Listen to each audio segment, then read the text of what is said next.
Is the media free? Now, what would be constituting freedom? It's a very vague subject. There are tomes and volumes on what constitutes freedom. Where media is concerned, I would say that's a power to resist pressures, overt or covert. That's the bottom line. Do you have the power to look into the eye and say what you want to say? Your statement has to be narrated, has to be linked with facts on the ground. We are not here for your philosophical statements about how life should be. Now, government is something of a mystery to me after 40 years. Would consist of how the overt and covert attempts to bring the viewpoint represented in any media, whether it's print or electronic, would be first, naughty boy is the government.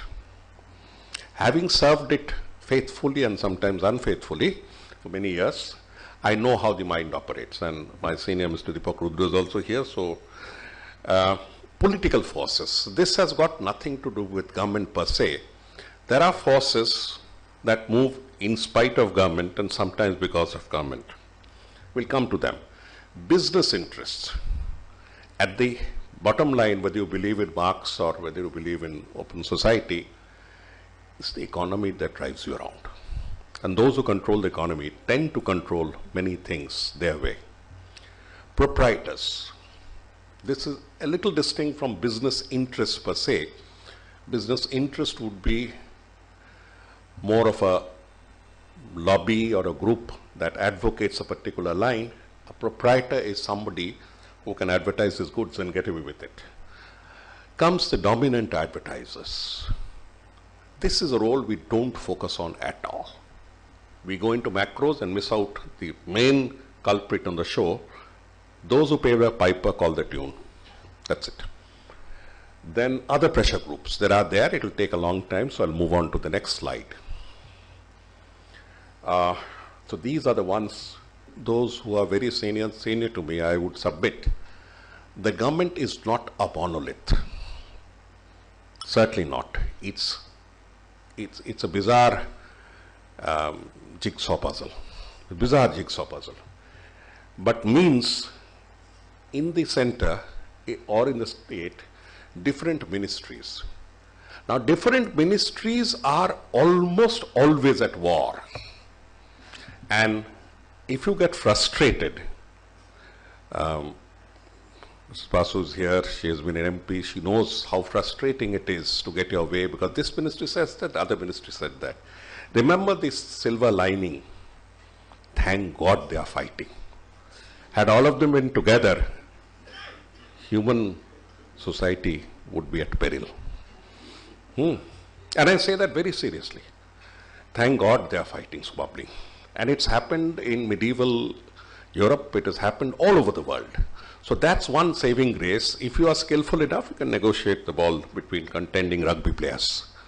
And each one of them has such a bloated idea of one's own importance that it is automated. It's on every person. The last non-coalition government in India for many years, they lasted quite. The last non-coalition government, single-party government. And then I went into 3 governments in 3 years or 2 years. One lasted 5 months, the other lasted 9 months. It went on like that.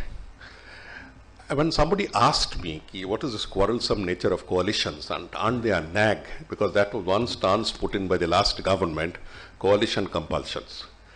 I was traveling with a minister, and there were 4 of them among the 12 seats in the business class. 4 of them, 4 union cabinet ministers. Not one spoke to the other.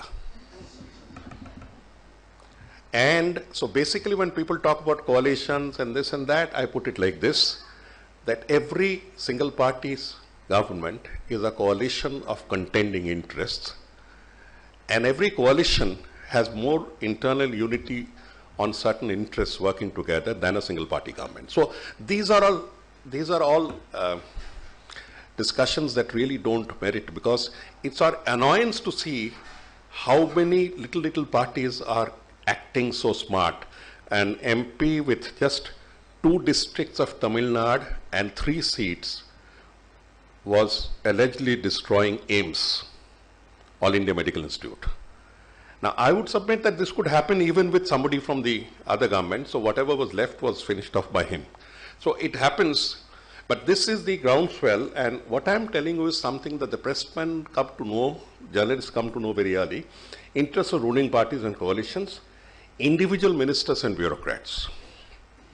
Individual ministers and bureaucrats both play a very sizable role.